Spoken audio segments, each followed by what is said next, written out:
Thanks for pressing play. In this video we're having a look around at this car here, which is an Ioniq5. In this video I want to try and give you as much information as I know about this car. It's not long out and we only have this one at the moment, but hopefully the information in the video is going to be useful. I want to start off by just talking about the size. I want to go through some of the practical stuff about charging the car afterwards, and then we'll have a good look around this actual car, go for a bit of a drive in it as well. One thing I've noticed on this car, when I saw pictures on the internet first, I looked at it and went, yep, it's a nice looking car. And there's lots of big cars out there, but this is kind of different. How would you describe it? So like if you look at the Mercedes S-Class, it's a really big car, but like it looks really long. So when you look at it, it looks like a big car. This is really deceiving. It doesn't look like a big car because it's kind of, all the dimensions are sort of, it's symmetrical. How would you describe it? It's just when you look at it, it's a really big car. So every dimension is equally as big, if that makes sense. It's probably easier if I show you against some other cars. So here's the thing, when you look at a car like this, it looks like a regular hatchback car, and you'd assume that car to be the size of something like an i30 or something in a medium-sized hatchback car, but it's just not. Let's start off by putting it up beside its namesake, the Ioniq, because this is a question that a lot of people are going to ask us. What's it like in relation to an Ioniq? See what I mean? As this car comes into focus, look how much bigger this car is. I mean, it absolutely dwarfs the Ioniq. So in terms of height, as you're looking at these two cars here, that Ioniq5 is 15 centimeters higher in the roofline than the Ioniq beside it. And there's also 7 centimeters in terms of width between the two cars. I mean, you can really see straight away. Look at the length and width of that Ioniq5 compared to the Ioniq. It's so much bigger. And yeah, fair enough, some people are going to say, well, it's not meant to be anything like the Ioniq, but it's a similar named car, and so many people are going to ask us this question, so I think it is worthwhile pointing out. In terms of length, well, I would say the back of those cars are lined up very well. Let's walk around to the front. So there's a 17 centimeter difference in terms of length between those two cars as well.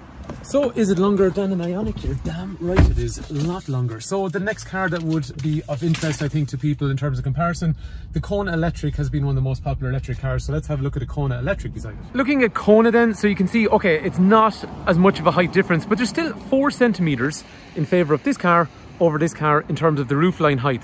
But the width, again, massive difference. And that's because this Ioniq5 is 9 centimeters wider than the Kona. It was 7 centimeters wider than the Ioniq, but 9 centimeters wider than the Kona. I mean, that's going to contribute to a massive amount of extra space inside. And in terms of length, I would say the front of them is quite well matched, but the rear, 43 centimeters. 43 centimeters.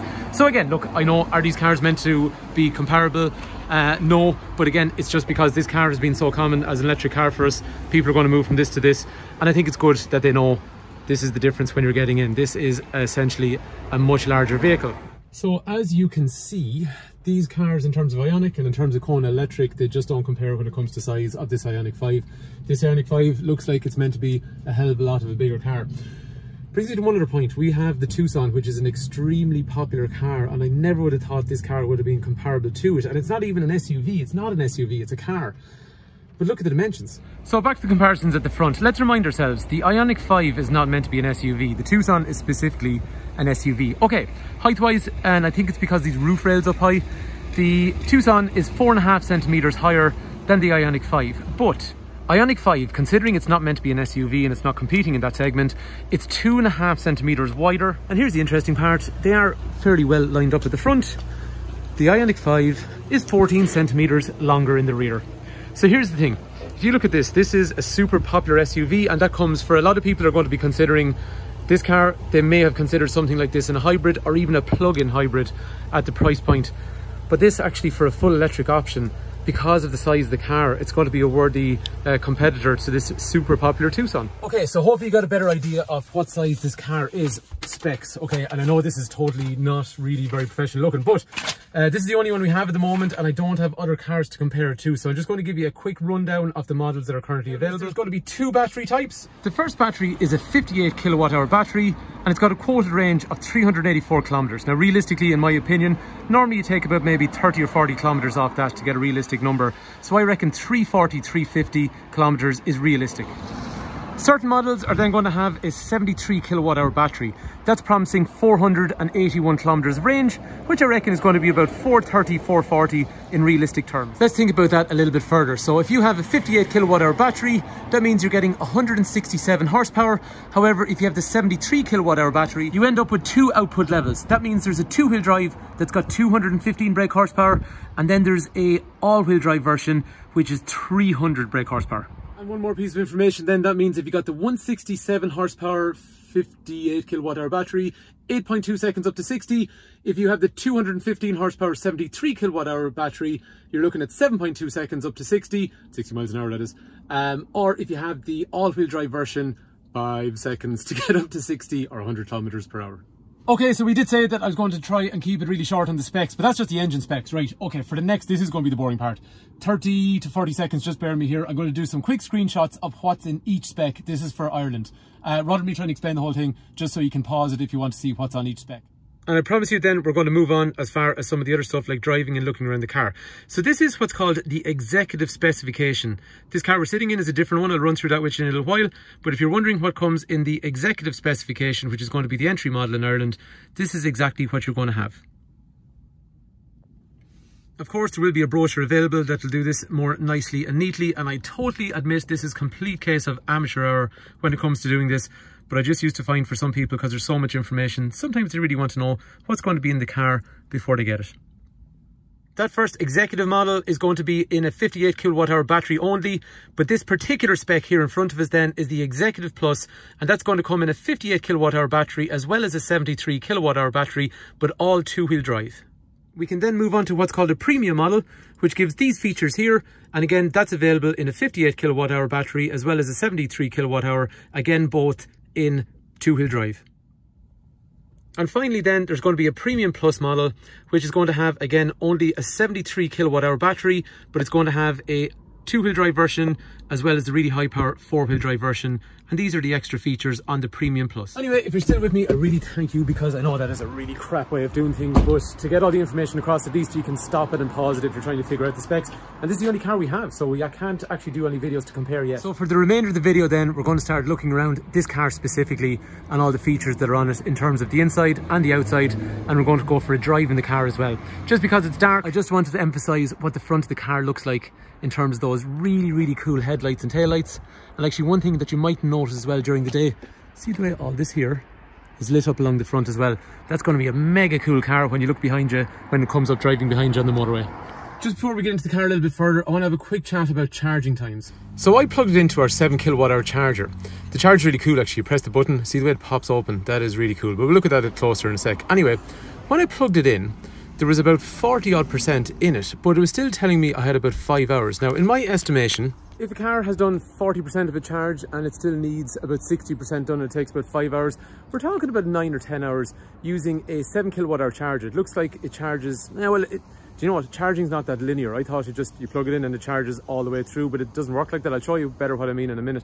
But I reckon about 9 or 10 hours to fully charge that battery, and that's a 58 kilowatt hour battery.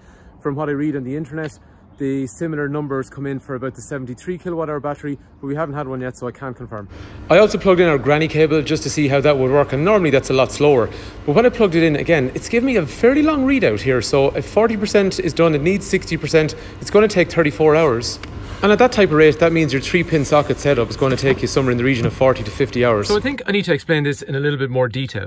See, the thing about it is, when you charge a car, it charges at different rates throughout the whole charge cycle, from 0 up as far as 100%. And it depends what you've plugged into as well. So say, for example, that 3-pin socket, as you saw in it, or if you rewind back into it, you'll see it was charging at 1.2 kilowatt hours, which is quite low. And I think that's why it's giving us this 50-odd hour charge time. But in terms of, I did a little bit of research here, there's usually on a 3-pin socket, they're quoting about 25 hours, so I'm going to say it's about 30 hours on that granny cable normally. But at a 3.6 kilowatt hour charger, if you can get the car to charge up at that point, it could come down to 16 hours. I'm still going to be advising most people that you're looking at mid-20s in terms of the 25-ish to 30 hours for your granny cable. The next mode of charging is going to be like what people have in work, or sometimes in public locations, or sometimes even, well, not sometimes, a lot of the time at their house.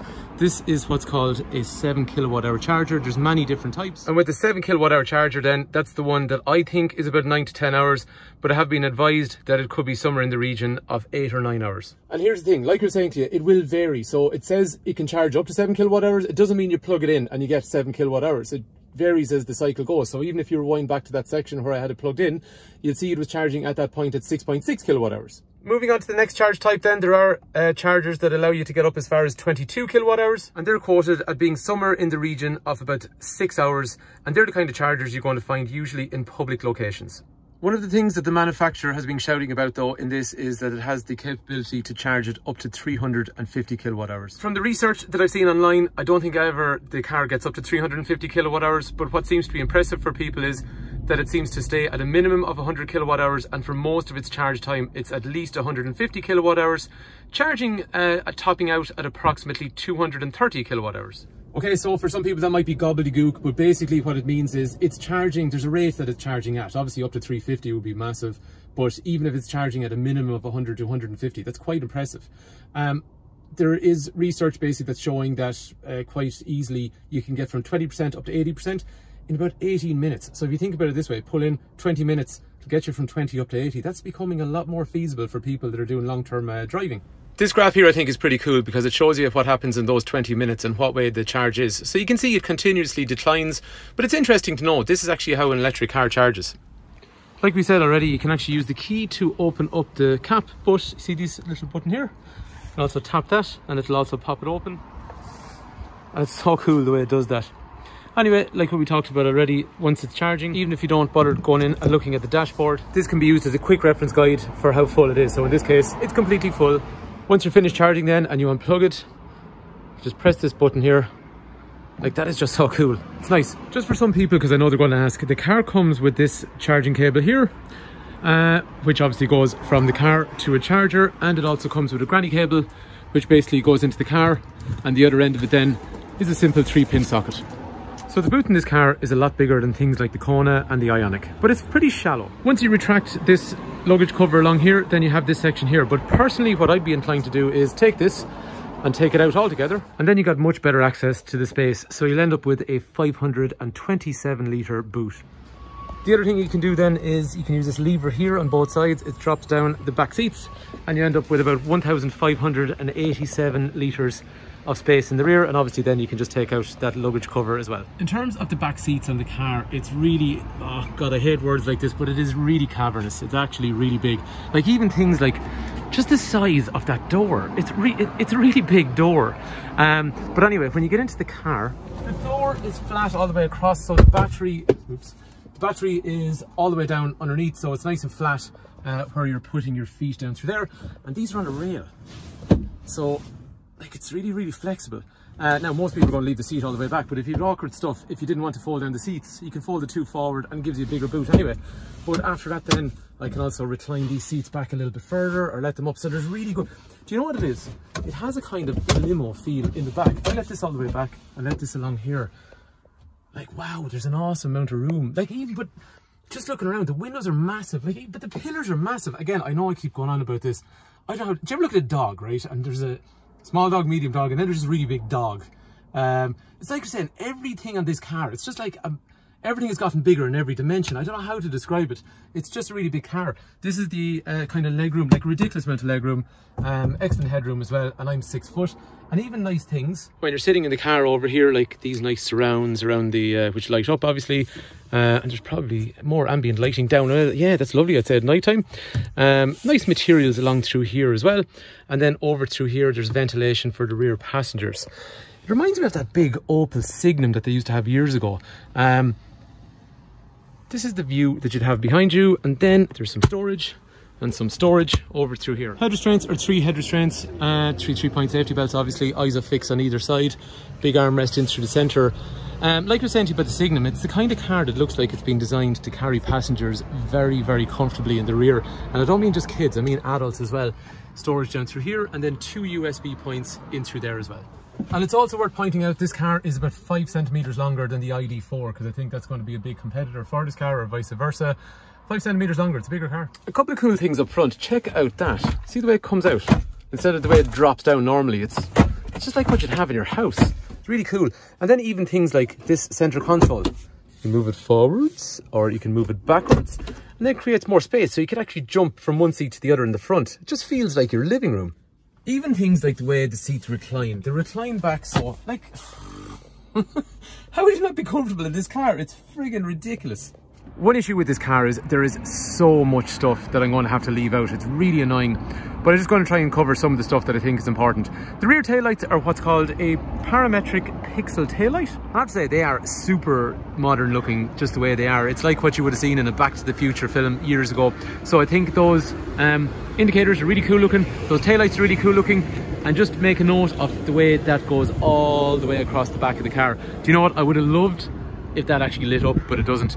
But it's a really cool rear end to the car. Like, even the way the reflectors are shaped, it's really large looking and nice and symmetrical on the rear. And those taillights, imagine driving behind that car at night time. And actually, one other cool thing, they don't have a rear wiper on it.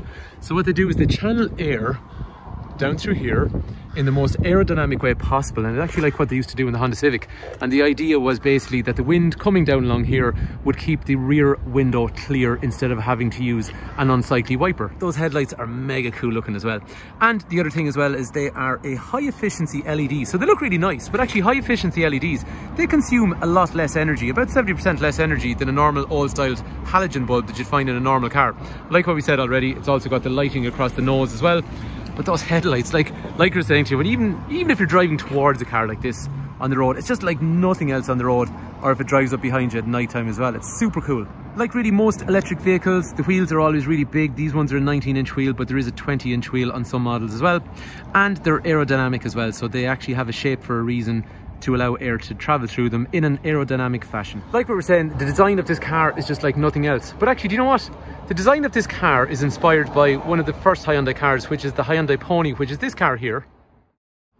Which, yeah, if you kind of squint really hard, then I can see some resemblance. And actually, the front lights on this car remind me of a car that has nothing to do with. But remember these Alpha SZs? If you look at the front end of this car, it really reminds me of that car. That's actually a good thing. The other thing I was going to show you, these door handles, which are the auto flush door handles, they are super cool. So you can use them from the key. So if you hit the key, you see the way they all pop out and then they come back in. Or as a keyless entry function, I can just walk up to the car and touch that and it'll come out. And to open it up, I just pull along through here. I'm going to skip over some of the obvious stuff. The seats are electric along through here. Lots of safety features like airbags and all that stuff. Really, you know, this is stuff that you already know, I'm sure. So just how it operates. Push button start. Two 12.3-inch screens come on, and then after that, if I want to move the car forwards, I go D to go forwards, I go R to go backwards, I press this P button here to park it, and then over here I have a handbrake. I just cannot fit everything into this video. It will not work because my phone hasn't got enough space on it. So I'm just going to run through some lane keep assist and warnings and all that kind of stuff, and the safety features used on loads of Hyundais. It's all there, so you don't need me to go through all that with you. Controls on the steering, that's like what you have in a lot of cars for things like cruise control and all the different menus. It's lovely. I love the white background along through here. So you have various menus. You can see I'm changing along through there. It's really nice. And then the big screen over here, like it's white. So, I mean, there's loads of Hyundai menus that look kind of similar to this. Just because it's white, it actually looks so much classier. But I like the way it gives you that kind of shortcut into the battery level and some maps in the background. If you go into EV along here, like cool things like, you know, energy information, right? Fine. You go to this burger menu up here and it's telling you about what's actually consuming the most amount of energy at the moment. You know, and it's cool stuff, but it's actually really classy the way it's laid out. I love it. Back into home again. Lots of other stuff, you know, map and navigation, phone projection, Apple CarPlay, Android Auto, all that kind of stuff. You know, things like the way the button is for heating the seats, like, you know, it's just damn nice. Valet mode and all those general settings over through there. I can explain that better to you. That's just if you want, you know, people not to be able to see what's going on if you have a valet parker. But there's loads of other stuff. BlueLink will have more options as we move on in time, and it depends what country you live in, obviously, as to what you're going to get out of that. As we talked about, there's tons of space. I mean, look underneath the armrest. Look how much space, even when it's down, you have for all sorts of stuff down through there. Wireless charging, USB points, and obviously we've seen that at the back. Drinks holders, more USB points, and then your heating controls up through here. And actually, I like this. See the way the EV mode is. See the way the changes are in the background, and that's obviously going to affect how we drive the car. And one other thing I want to show you is the frunk. Actually, I can't wait to see what this car is like at night time. But check this out. It's a frunk. That's right, it's a trunk in the front. So I can lift that up, store stuff in there. Someone actually made a good point today and said maybe put your charge cable in through there. I think that makes a lot of sense. So a little bit of storage to go with what you've already seen in the rear. The interior of the car then is really simple and really homely, and there's nice soft looking materials used. Especially, look at this. See the way you drag that up and down instead of using kind of a hard button that you would have had before. Like, that is so bloody nice. it's a lovely place to be. So I think we'll go for a drive. Hopefully I'll be able to squeeze it in. We're going to drive. I've actually left the camera on going forward, so you actually have a choice in a lot of Hyundais now whether you leave it like that. So let's see what this car is like to drive. Definitely going to get a lot of attention on the road. So these two-wheel drive versions are actually rear-wheel drive. In terms of how it feels on the road, well, it feels like most electric cars. Nice, quiet, really responsive. Feels like a really wide, big car, and the windows are absolutely massive, and you have these lovely clocks. Well, these, not clocks, the 12.3-inch screens, the two of them at the front. They're going to be so cool looking at night time, and the whole interior of the car is going to be really cool looking at night time when it's lit up as well. I can't wait to see what it looks like. There's also regenerative braking, so you have the paddles on the steering wheel, see in a sec here, and they allow you to increase resistance and start pulling energy from the turning wheels back up into the battery as well, just to increase how economical you are. But like I was saying to you, it feels like a very big, significant car on the road. This is the 58 kilowatt-hour version, so it has a reasonable amount of power, about 8.2 seconds from 0 up to 100 kilometers an hour. But like all electric cars, when you put your foot down from 0, there's a massive amount of immediate torque, so it's a really pleasurable experience. And the battery, it has a warranty for 8 years as well on a car like this as well, so there's excellent peace of mind there. So here's the thing, I have left loads of stuff out, especially of the interior and especially about how it drives, and it's the first time I've ever got to a car and said I might have to make a part 2. But what I really want to get across was there's going to be tons of videos on YouTube about all these fancy features and all that kind of stuff in the car, and I really want to be a bit more pragmatic for somebody that's considering buying the car. They need to know about the different specs and they need to know about the way it charges and all that kind of information. So hopefully the video has been useful. If there's more information you want, give us a shout, 086843 1945, or if you're watching on YouTube, let me know in the comment section below and I'll do my best to answer those questions. Hopefully the video has been useful. Thanks a million for watching.